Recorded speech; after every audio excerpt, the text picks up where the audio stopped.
Good afternoon, everyone. We see that you're all starting to connect. Thank you for joining us today. Welcome to today's webinar, My Software is a Medical Device. Now what?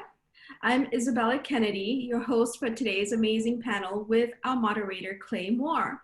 Clay, would you care to introduce yourself? Sure, that sounds great. Hello, everyone. I'm Clay Moore. I'm the VP of Customer Success for Jama Software. At Jama, we provide requirements, testing, and risk management solutions for organizations producing medical devices, as well as other industries with compliance and regulatory needs. Thanks so much for having me today. I'm really excited to be here. Well, we're happy to have you, Clay. So everyone, please note that this panel is being recorded so that we can distribute it to you and those who might have missed the webinar. So as an industry, we are starting to see an influx of software applications being used for clinical support to inform clinical decisions, diagnosis, and treatment. So we thought with all the new entrants, unfamiliar with medical device regulations, it might be helpful to provide an overview and answer some questions. So we've put together this amazing team of panelists that come from different organizations with tremendous offerings. For example, BeanStock Ventures provides software online agile regulatory training, otherwise known as SOAR, QMS DHF audit and assessments, as well as medical device software development. Software CPR provides expert regulatory and standards compliance advice, FDE negotiations and strategies, and internationally recognized training courses. We are all, of course, familiar with the FDA that provides numerous guidance documents related to software and specifically, in this case, SaMD. And Jama provides software lifecycle management tools to aid in automating the process and facilitating compliance. As a follow-on, we will be sharing helpful resources from each company that might be available with you.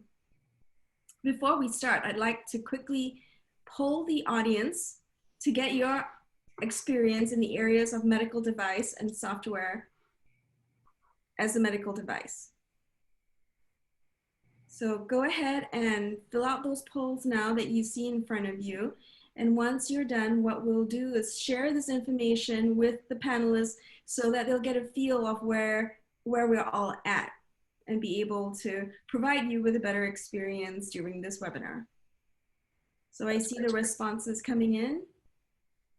Appreciate you all taking time to fill that out. Definitely helps us context the responses appropriately.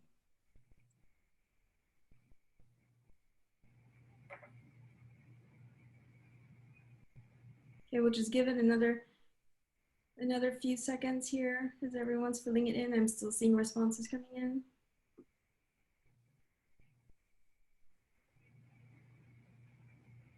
Thank you all.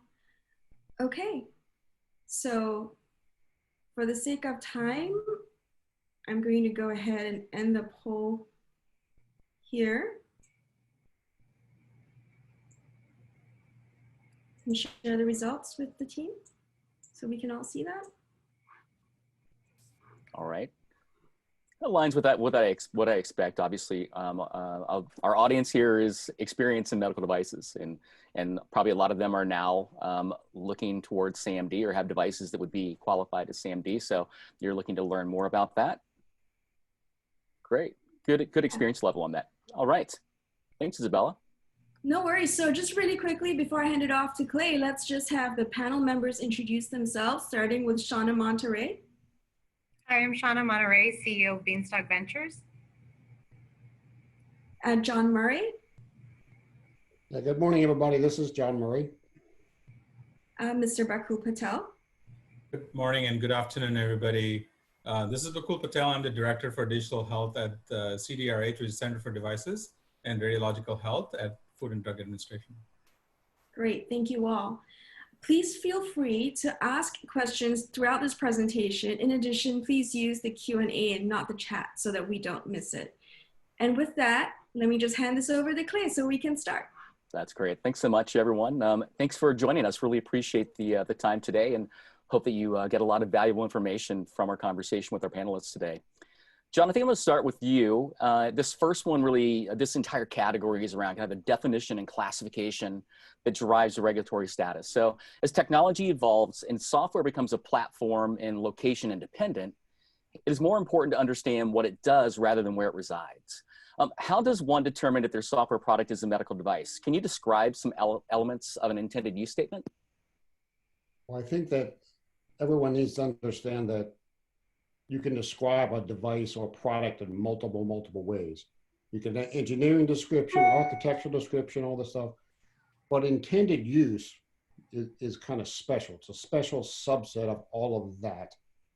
And the focus of that description or that understanding, you need to focus on the patient and the practitioner. I think that's the very important thing. I've seen lots of descriptions that don't talk anything about the patient or the clinical use. So when you're addressing intended use, you may get confused by the definition and the regulation, but you need to start asking yourself basic questions. And some of the questions I've come up with are like, so I'm a doctor, how is this product gonna make me or help me practice medicine better?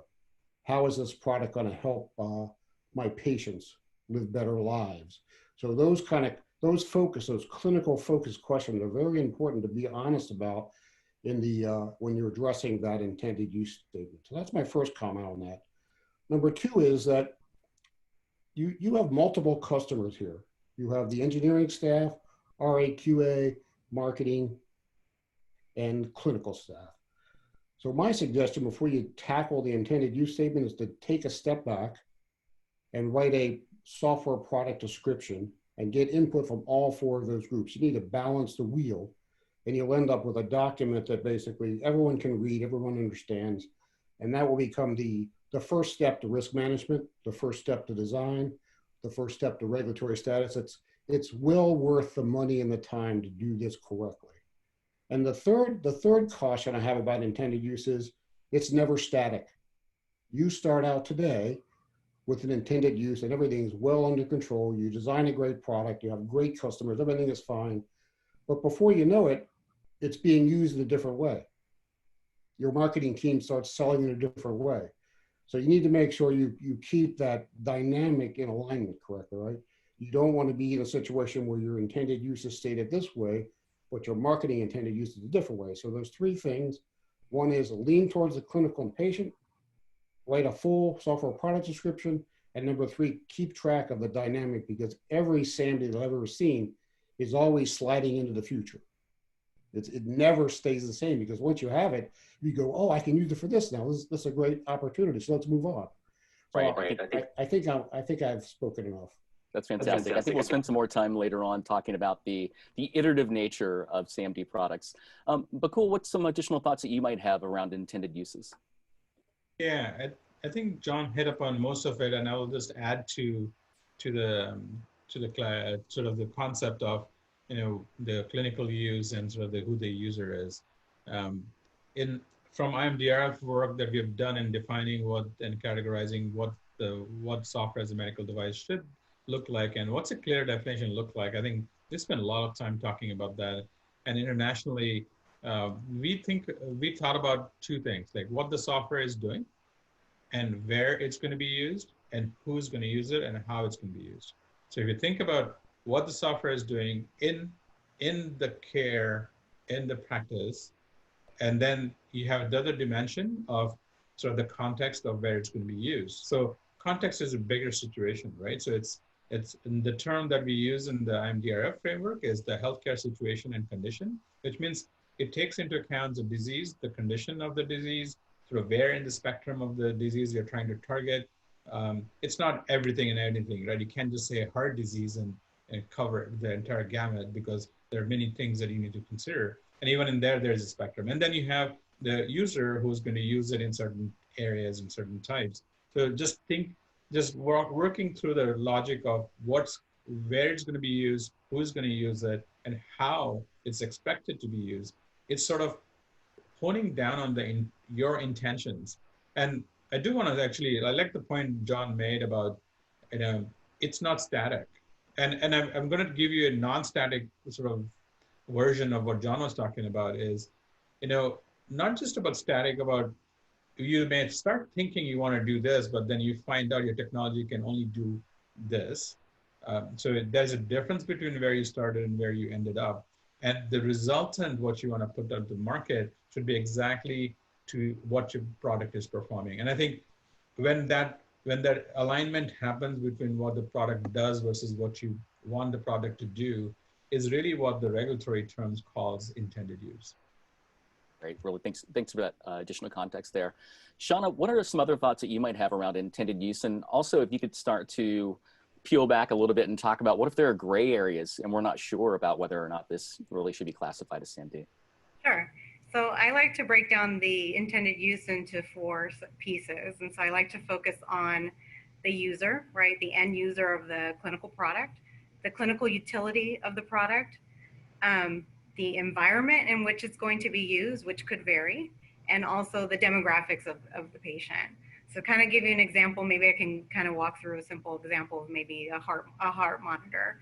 So a heart monitor, the environment would be, for this particular product, would be home use. The end user for that would actually be the patient. The demographic of the patient, let's say it's age, I don't know, 55 and up with a heart condition, right, that can be self-monitored, that type of thing. And did I cover, the clinical utility is to monitor heart arrhythmia. Obviously you would start there and then you can extrapolate further, but I like to divide it in those areas to make sure all aspects of the intended use is covered. In terms of an example, I can give one particular example. I'm not sure if it's still valid, but if you consider Fitbit as traditionally not a medical device, I think they're moving towards getting it cleared, or they may have cleared a version of it as a medical device in the recent times. But there was a lot of clinical applications being built on top of Fitbit, right? And so how do you determine if your product is a clinical device at that point, if you're taking data from the Fitbit and displaying it to an end user? So if you're just taking data that's being provided from the actual tool itself, and you're just passing it through, reading it basically, and rendering it, showing it on the display, generally that's not necessarily considered a clinical device. But if you take that data and you start providing additional analytics on top of it, or you start making clinical inferences based on that data, that's the point where you start getting into the medical device space. That's great. There was a question here online. What if the software helps the patient to not be in a clinical setting if it's used at home? John, maybe you've got some comments on the, again, would we think of this as something that's being classified as SaMD or not? Can you please repeat the question? Sure, yeah. What if the software helps the patient to not be in a clinical setting if it's used at home? I don't think that the device, not a device question starts with at-home use or in-clinic use. I think that's a secondary question that may determine the actual classification of the product. So the product may be for monitoring blood glucose, to take an example. You could have one product that's for design to be used in a clinic, one for use at home. They may have different risk determinations, and that may make the classification different. But it always has to start with the specific intended clinical use, in my opinion. Part B would be, now what's the risk of this application? And that varies depending upon the patient population, the environment of use, and a bunch of other questions that can come into being. So that would be how I would start framing that up as a question. That's great. Bakul, any other commentary from you on examples of things that are SaMD or aren't SaMD? Maybe some gray areas? Yeah, I think so. Recently, in the act, or jurisdiction doesn't extend to things that they're not meant for a clinical purpose. So it has to be for curing, mitigation, treatment, or preventing a disease. Like that's the statutory definition. There are examples like if you're having a we'll just carry on the Fitbit example for a second, or just an activity tracker, right? So an activity tracker just measuring steps, how many times how many steps you've taken per day, and helping you sort of stay healthy is not something we would consider as a medical device, right? Or even from that perspective. And then suddenly, I think this is kind of what Shawnnah was talking about is, you take that steps and say, because you took X or you took less or took more steps, it means certain disease, or it means certain condition, or that those kind of intentions or indications will start moving into the device world, where it actually requires requires evidence to show that actually there is a valid association with the clinical condition that people are sort of outlining. Great. I think each of you mentioned risk at some point in time during each of your responses. So let's move into more the things that are related to risk and the amount of effort that's behind these things. So once a company determines their software product is a medical device, the next step is to determine its risk category. Risk categories are used to determine the rigor required to ensure that the product is safe, is effective, and it meets the performance criteria necessary. For SaMD, risk is classified using a framework where 1 is the lowest risk and 4 is the highest risk. John, can you discuss why understanding risks is important when developing and maintaining a software medical device? Well, the fundamental basic idea here is you don't want anything bad to happen to good people, right? That's the purpose of all this risk, right? We want to make sure your product doesn't hurt anybody in a way that's preventable. That's the simple explanation of that. So I want to talk a little bit about one of the special elements of SaMD, in my opinion, and that is that we have a specific risk category that I often see with many of my clients gets left off, and I'm going to call that engineering or environmental risk, which is a little bit different than clinical risk, traditional clinical risk. So because you're using a SaMD, you need to think about all the elements of that platform choice that may have an impact on harming people, right? May have an impact on risk. So the beauty of this is that once you set up this model, you can reuse these questions over and over again with every product. So one simple example is, what if the Bluetooth connection becomes lost? What kind of impact is that going to have on my patient?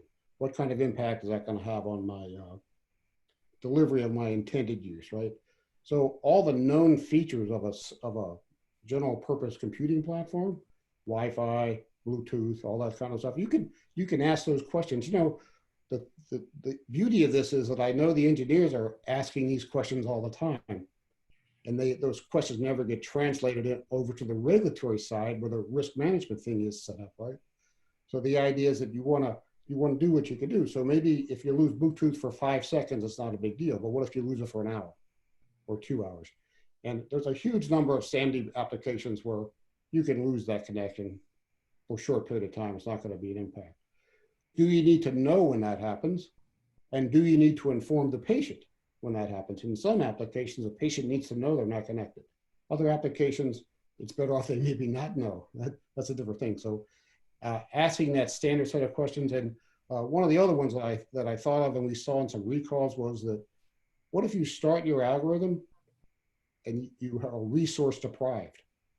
You don't have the right amount of memory. You don't have the right amount of algorithm power, computing power. So all of these questions, I know they get asked all the time by the engineering staff. The engineering staff needs to be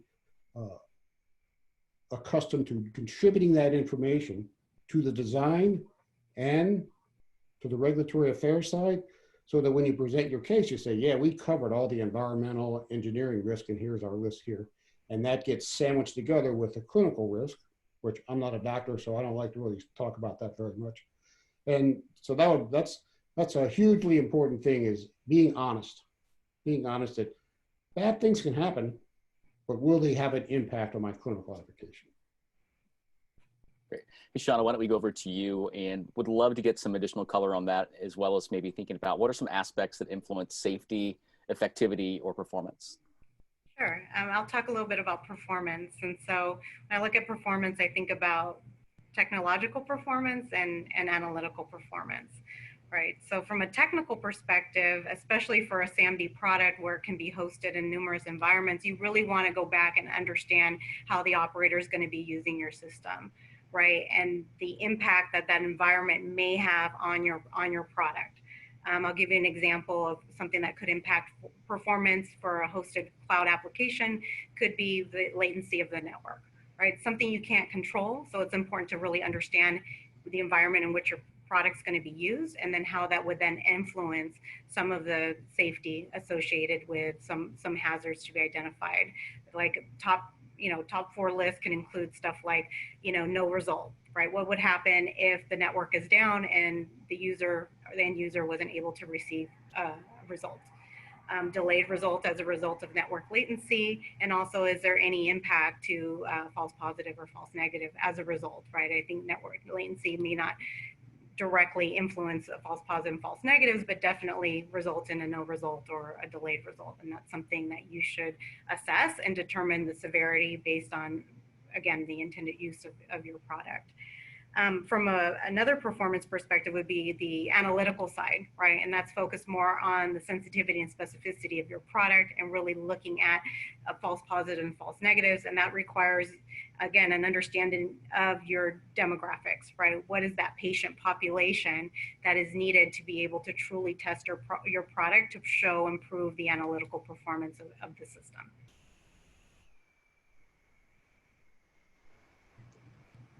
Oh, Clay, you're on mute. I'm getting there. I had to find it on the right screen. Bakul, what are your thoughts on some other aspects that affect the safety, effectivity, or performance related to risk? I think Shawnnah and John covered it really nicely. I think software doesn't live on its own, so it has to live on some platform. So it has to live in some environment, and either it's cloud or it's a mobile platform or something. You're dependent on sort of the computing resources that sort of are available for you. So there's two parts, and I think about it from a technical aspect and say, you're going to live in an environment, you have some dependencies on those environments, and then you have sort of the performance of your product itself or the intentions that you're trying to get. And Shawnnah talked about sort of the analytical validity, which you're going to make. If you're diagnostics of some nature, you need to have some sensitivity and specificity numbers in your particular application that you're getting at. And I think a lot of people focus on the latter part and less on sort of technical aspects of it, and think that might be something that we may want to get people to start thinking about, not having good risk management on the environment where software lives can actually have an effect on availability of a very, very good clinical performance sort of system, right? So thinking about sort of that, it doesn't sort of, the risk management and understanding risk and issues that may arise from different aspects doesn't live in silos. I think it's a continuum, and I think there are dependencies. So I think I would just provide that perspective and say, you can't just think about technical risk that may not impact, because a very simple example is like availability of something that's in the cloud, that's in a service for a cloud application. And you can see that if availability is not there, then you may actually limit your your clinical performance by either delayed diagnosis or delayed sort of aspects of your solutions. Great. I think there was a question around the differences and overlap between SaMD when it's a mobile medical application and software is inside a medical device, considering the same software can be leveraged across different user contexts. Perhaps Bakul, a little bit of your last statement was around that. Where it is being executed is part of that environment, and your risk management program needs to take into account all of the various environments where this thing could actually be executing in context. Yeah, I can totally. So I think the intended use of a piece of software does not rely specifically on the platform that it's residing on. So I think that's one thing we have to be very clear about. And FDA has said it from day one that our policies, our approach, and our regulations are platform independent, which means when you're thinking about putting it on a cloud and or you're putting on mobile or putting it on your laptop or some other computing product, right? It could be a embedded controller for that matter. It doesn't really matter. The software is going to take advantage of the computing resources and sort of the surroundings of that environment is what I call it. I don't think it matters from that perspective, but whenever somebody makes a choice to put a product out, they intentionally market it or design it for its particular platform. And when you choose that, I think you need to make sure that sort of all the things that you're going to depend on or not depend on in that platform. So you could be a multi-thread application and not or a multi-thread operating environment, but you may not use multi-threading for all kinds of various reasons. Or you may know using multi-threading applications may lead to some issues that may raise conditions, and you may want to think about that. So when you start using operating systems and you're using sort of in structures that you have multi-cores going on today, you're going to have to sort of say that, you know, even if I used a simple programming language to be on a certain platform, the platform may use my program separately because you have different threads running.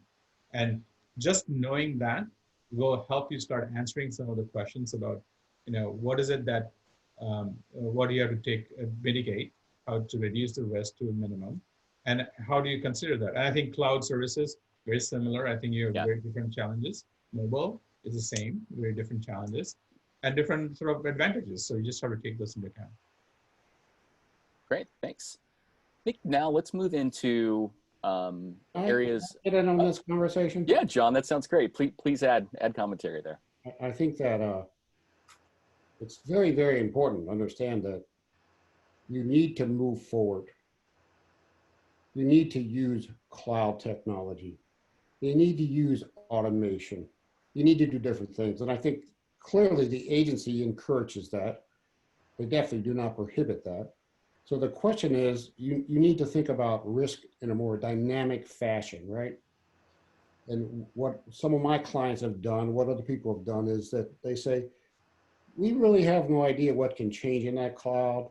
We don't know what can change in that iPhone, but that's okay, because we're going to build other more dynamic risk things into our system. We're going to monitor our communication channels. We're going to keep track of the cloud. We're going to do things in a different way.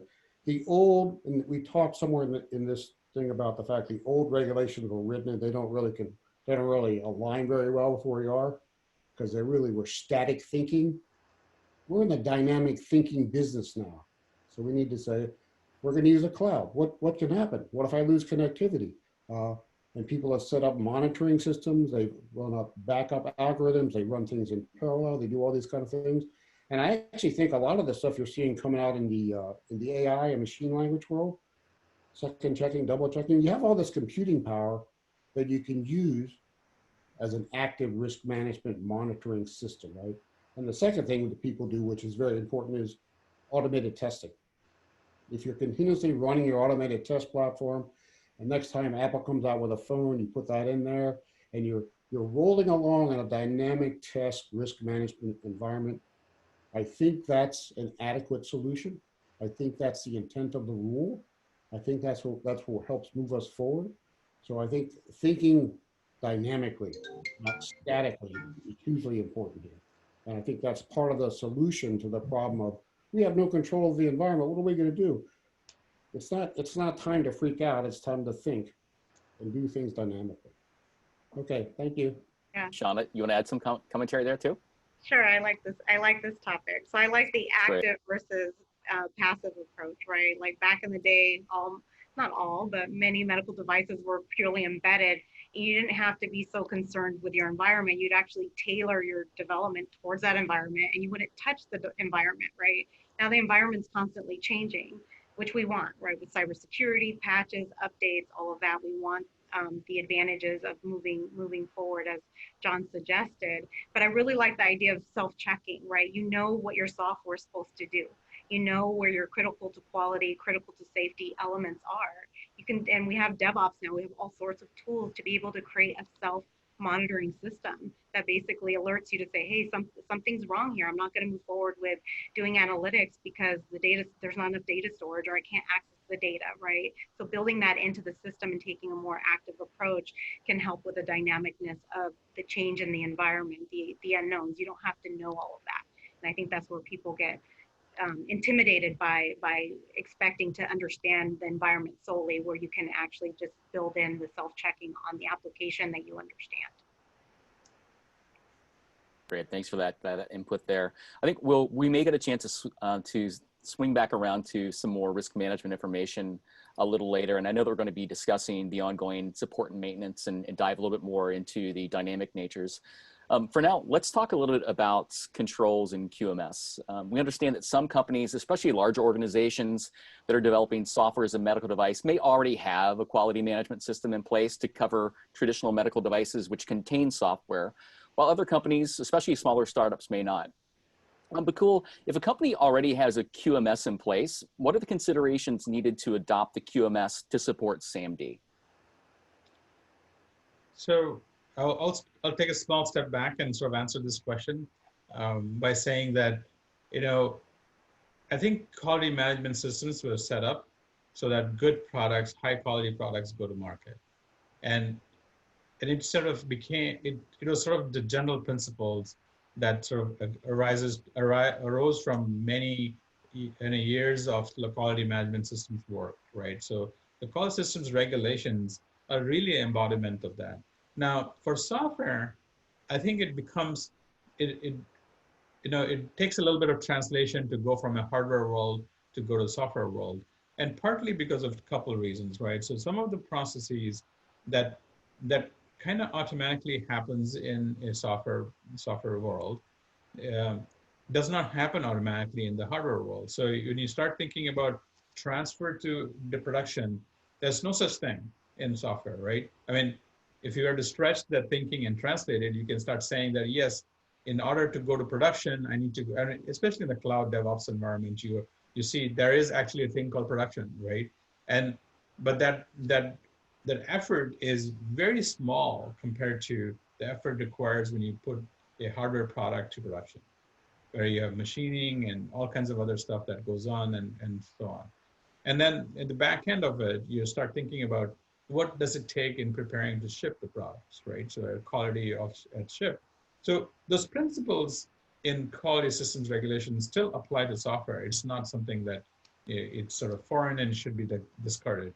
However, I think I would say that people who are already having a quality management system should take time to translate and look at the intentions of what happens in the software development lifecycle, which really talks about, from beginning to end of how to manage, starting with requirements to shipping and then end of life for a software development lifecycle. And in that entire process, there are intentions that's captured. Some of those intentions are almost happening in a blink of an eye because you click a button and you're done because you have source control of that. And some of the controls that needed manual physical control in hardware world is kind of happening automatically because of the tools that exist today or actually exist in software space.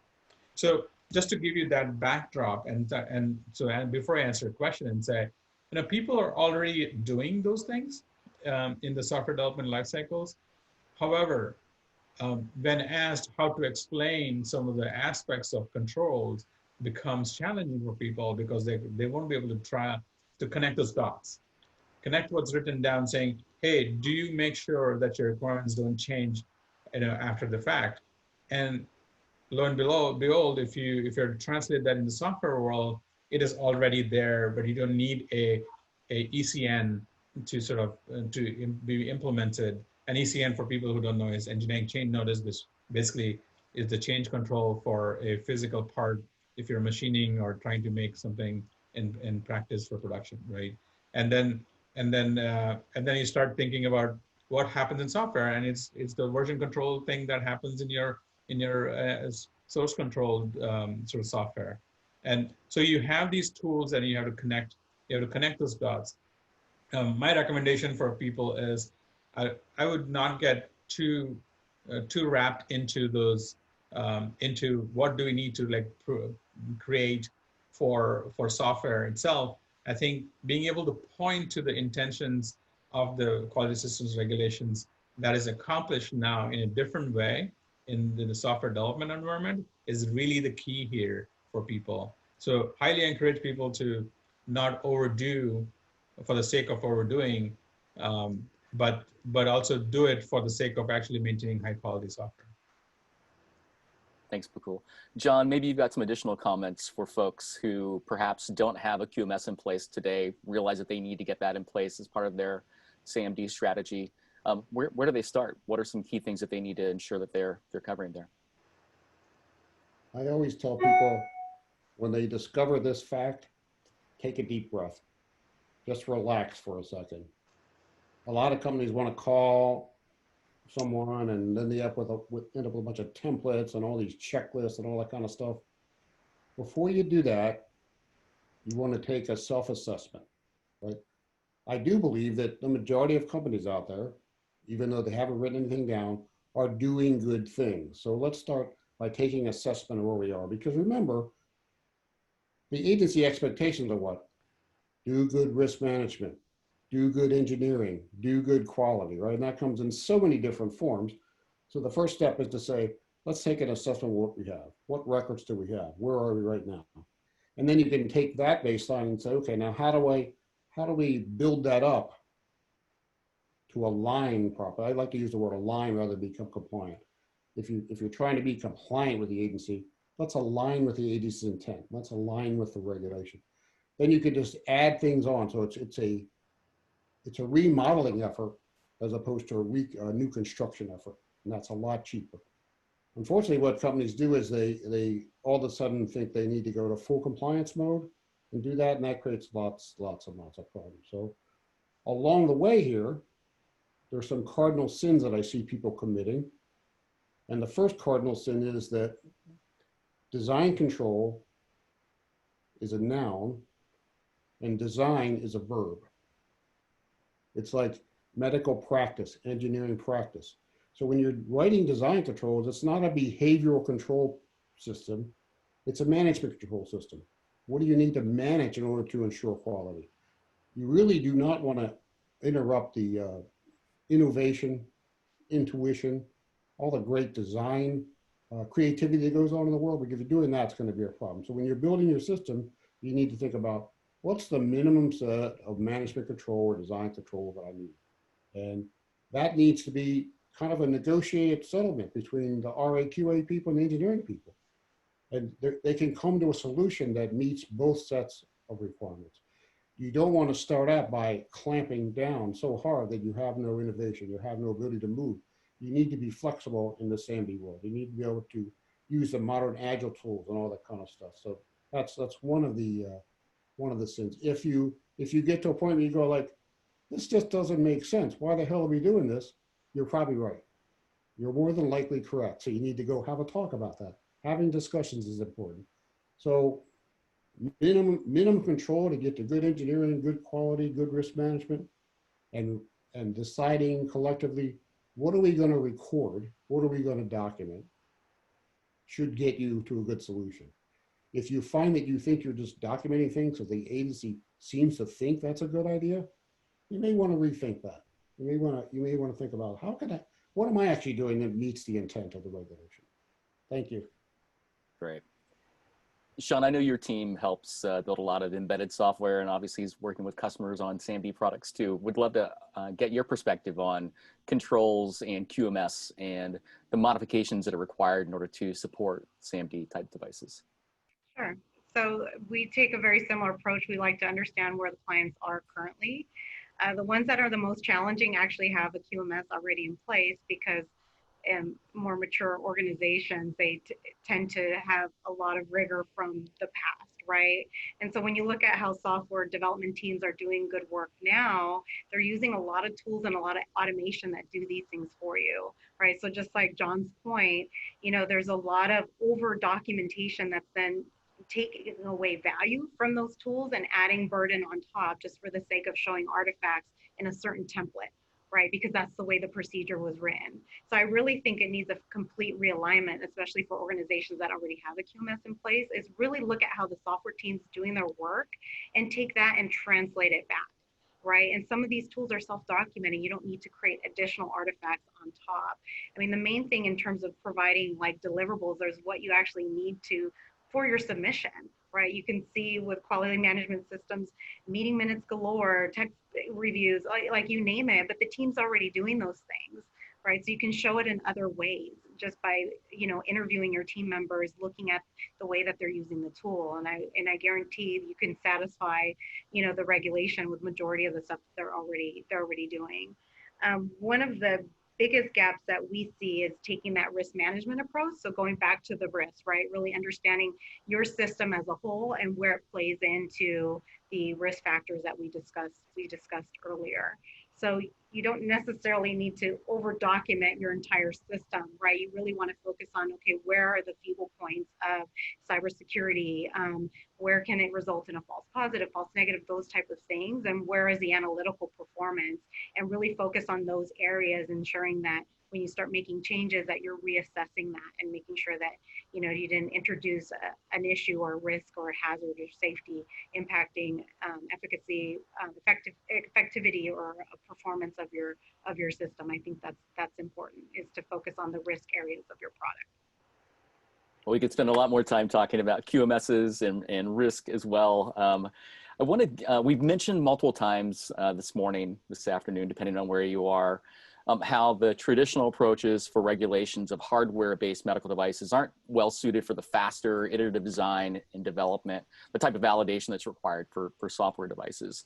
How does SaMD support operating these complex, highly connected and interactive environments, and where we have frequent changes and modifications that need to be implemented very quickly?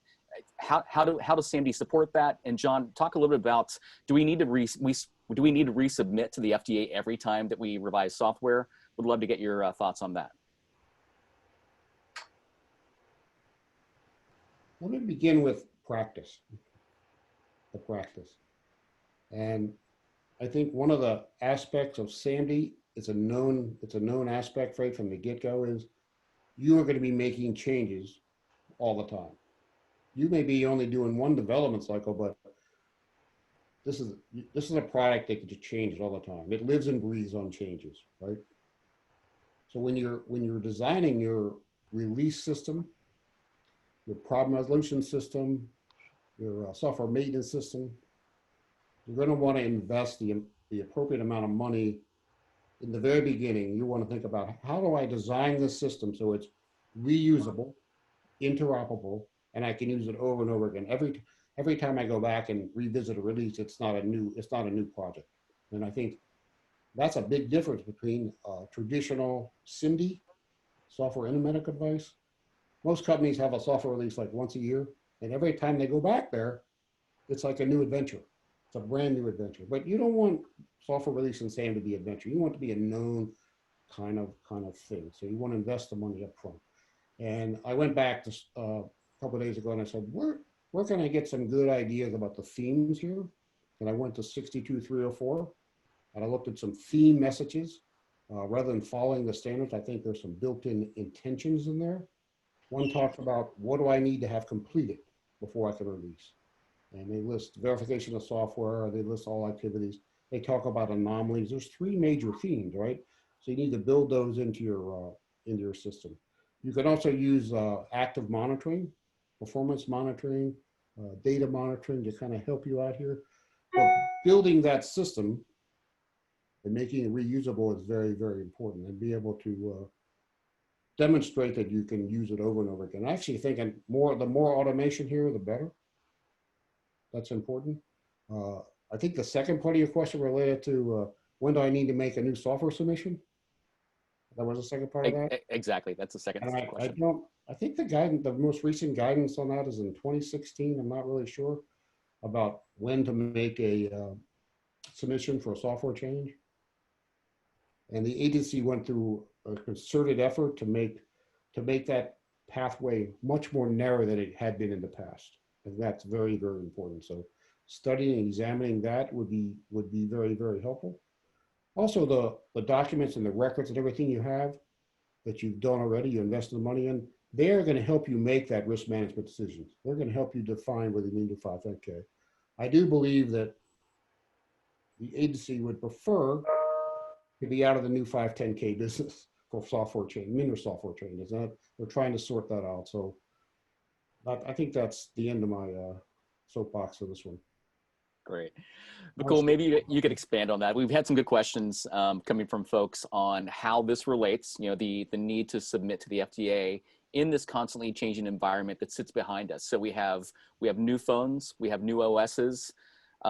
We you know, we have changes that are outside of our control as the producer of this product in some cases. So how do we approach this and then approach the submissions? Can we conduct validation on subsets? Can we conduct validations on regressions? What are your thoughts there?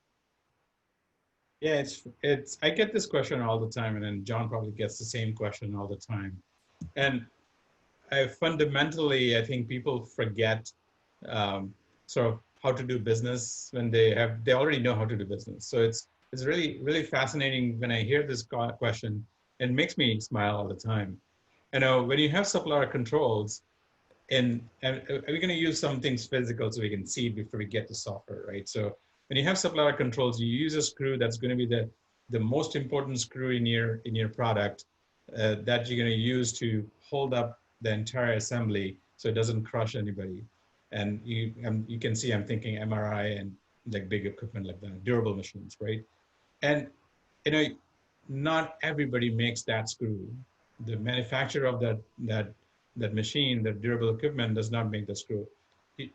That company buys it from somebody. So it's like bought from somebody else under a spec to some degree. Sometimes under a spec, sometimes no. It's just like the same thing you potentially could buy from, you know, from a place that generically makes screws.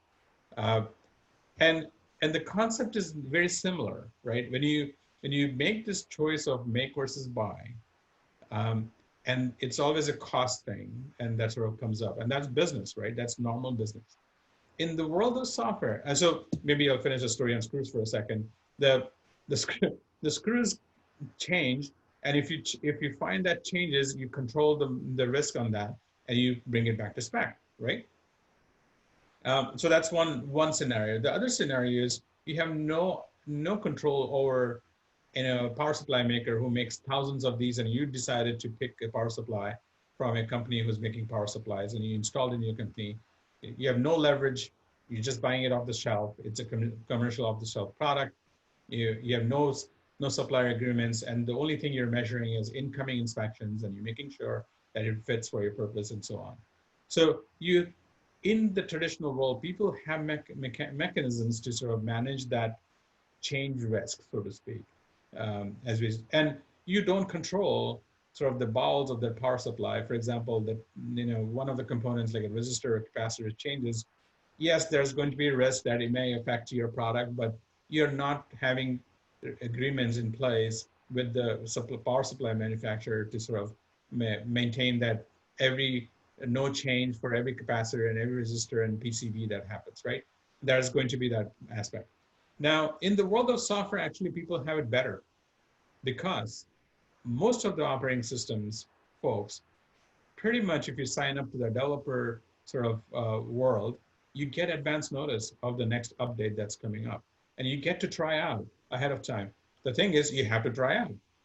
You have to understand what needs to be modified in your software before you can expose it. And 9 times out of 10, or maybe some portion of that might be something that you may not have to worry about. And there may be that one thing that you're absolutely relying on, that one library in your software that is going to be the linchpin, that most important screw, I call it, is going to be something that's going to be changed and it's going to affect you. And that's when you have to manage that.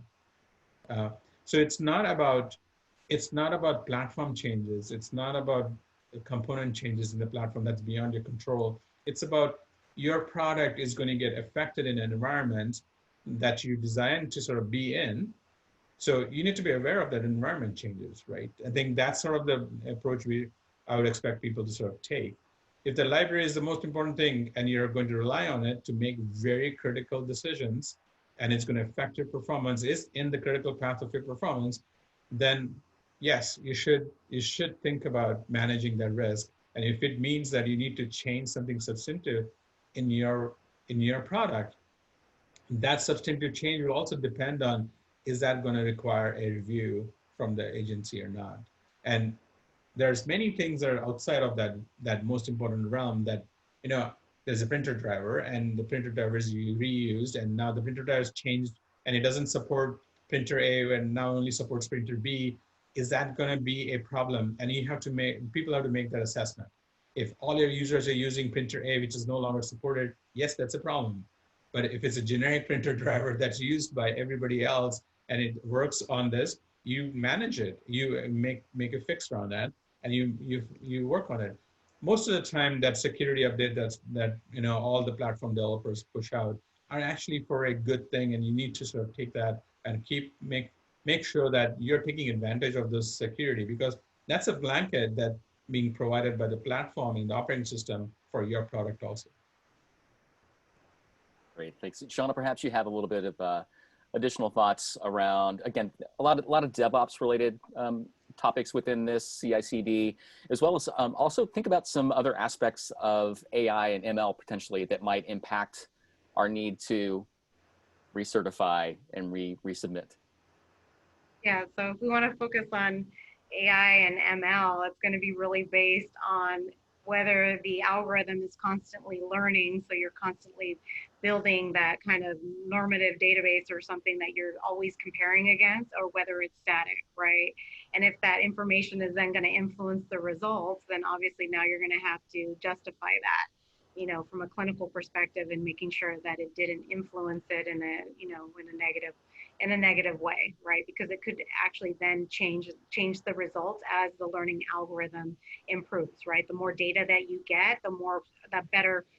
The idea is the higher sensitivity and specificity that you get, right? But you still want to make sure you're still making those same clinical results. And so that's that area of going back to the pre-certification pilot program that FDA has, is working on that. It's not yet launched, but it's out there, and it's basically showing kind of the trend towards supporting AI and ML, where based on risk, you can self-certify or go through a lighter FDA process. And there's some rules and guidelines there on how to determine whether or not you need to go through that lighter review or whether or not you can self-certify. Great. Any last comments from any of our panelists? John, did you have any closing remarks on that last line of conversation? I think it's important to understand one major theme that's going on here that I was involved with Bakul for 10 years. He's now the king of the hill. The idea that we need to focus on what's important here. So he did a great job with that when he created the pyramid slide, right? He talked about what's important at the top of the pyramid.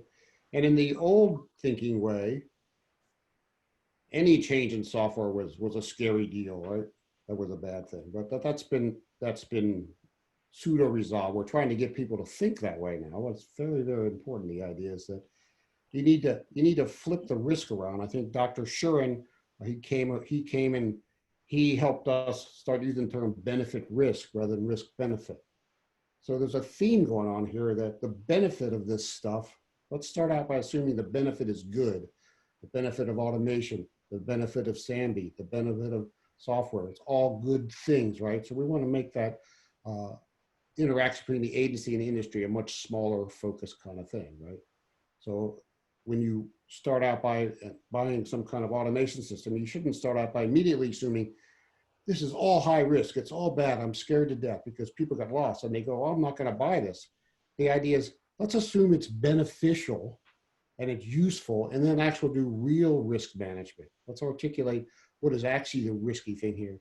In the model, in the mindset that occurs right now, which we're trying to change, the compliance people go, you need to show me that's not high risk. That's not the way we really want to think in the modern world. We want to think, this is beneficial.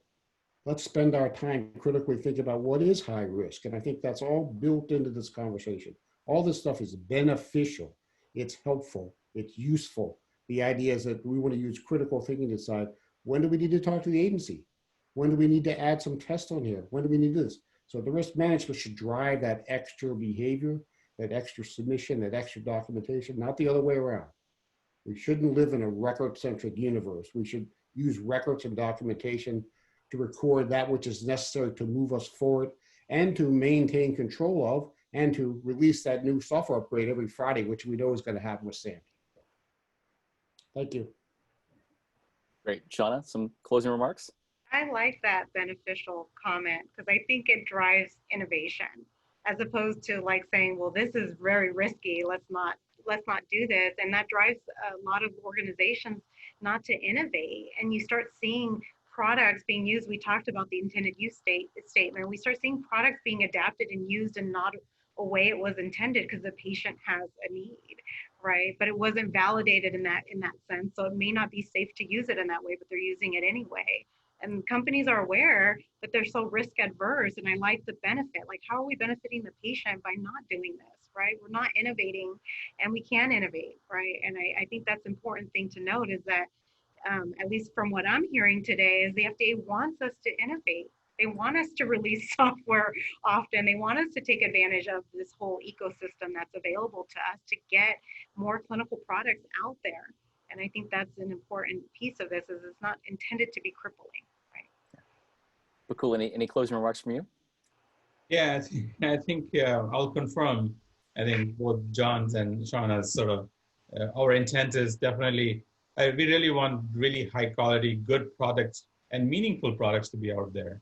And if people are tinkering around I'll use this tinkering is actually John's word. So people are tinkering around in the space that's not a medical device. I think that's not useful for the healthcare. I think you're going to make products that is going to be crowded in a space that others are also doing the same thing. While if you're in the medical device space, you're actually making meaningful product, which means it has an independent assessment being done either through FDA or you followed something, your customer is going to value that. I think we are wanting those exact sort of creativity that's happening perhaps sometimes outside of the medical device space or outside of the regulated space to be in the regulated space. Because I think the intent for the agency is to get that high quality products to markets and to patients as fast as we can. And I think that's kind of the role we are playing. We're leaning forward, creating the right environment. The pre-certification program is an emblematic way of us saying that we are trying to reduce the transaction cost and the friction in between what you do and what you're showing to the agency. How do we sort of close that gap as minimum? There has to be some translation, but how do we make that the smallest? How do you make that so that we can recognize? How do you get you guys to sort of understand the intent? I think I was been scanning through some of the questions, and I would just point out that there's so many documents we have published, I think on average 2 a year, that you should look at it because that's where the world of regulations are heading towards. And not only just in the FDA, but also internationally under IMDRF, quality systems. We talked a whole lot about risk management.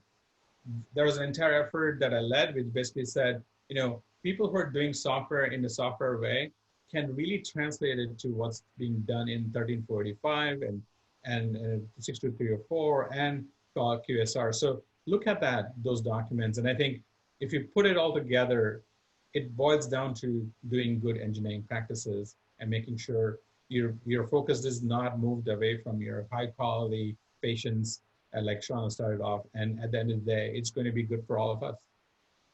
All right, thanks so much to our panel. Isabella, I'll kick it back over to you to close this out. Thanks, Clay. Okay, well, thank you all to all the panelists. Before we let you go, just a really quick note, and I think Bakul touched on it. So I'll start with you, Bakul. What are some of the support options that everyone out there can go to if they want to learn more or get help with regulations and how to apply it with their software as a medical device? I think very first thing is we now have a digital health area in FDA.gov.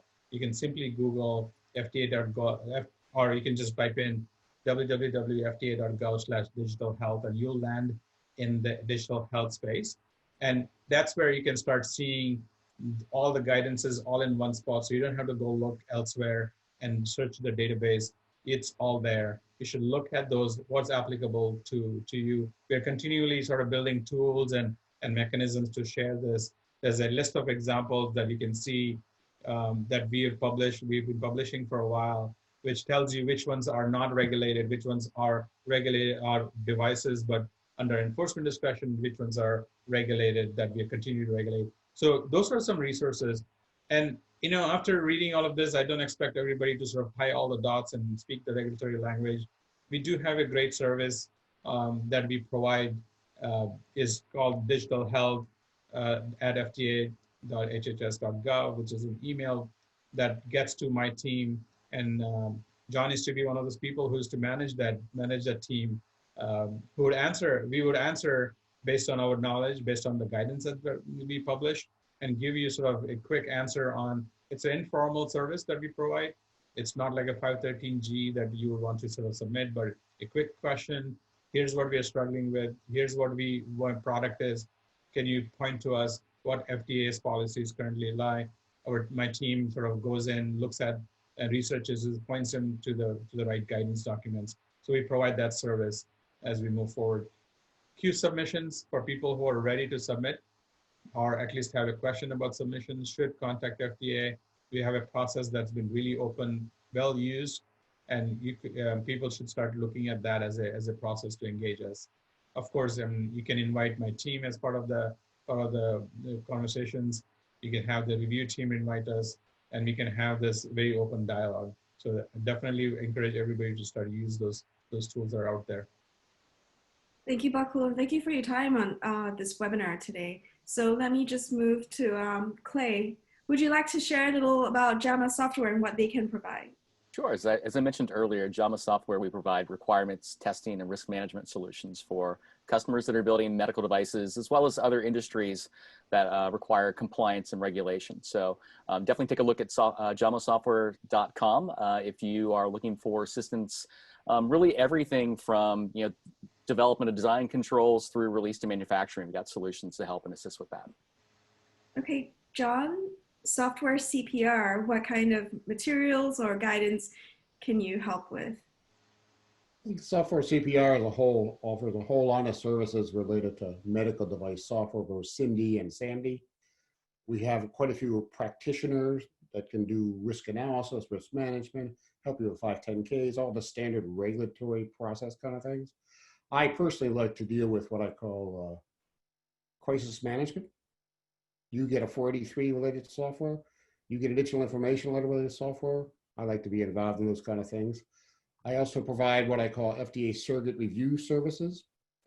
And just going back to what Bakul was saying as an example, we can significantly help you write your intended use statement. That initial description of your product that gets you into the right regulatory status, get you on the right pathway, those kind of things. So those kind of ideas. And we have full quality system services, and I think anything you could think of related to software compliance or software regulation, we can provide that at various different levels. Thank you. Thank you, John. And thank you for being here today. Shawnnah, BeanStock Ventures. Sure. So BeanStock Ventures, we provide software product development services, including software development, UX, human factors, specifically in the medical and life science space. We also provide quality regulatory services, as I mentioned earlier, doing QMS assessments, remediation, revamping to be more agile, and also DHF services as well, creating and auditing design history files for our clients as well. We just recently launched a software training called SOAR, basically bridging the gap between the regulation and the standards and the monitored software engineer. That's our intent. So that has 16 courses available now that you can start training on, and it follows every aspect of the regulation and follows along the software development lifecycle. Okay, well, with that, I'm going to launch the poll for everyone to do as they're leaving. And I really appreciate this team of expert panelists. It was very informative. Thank you, Clay, for leading us all through it. And thank you, John and Bakul and Shawnnah, for your time today. Thank you, everyone, for joining us. Please do the poll on your way out. We appreciate it. Thanks so much, everyone.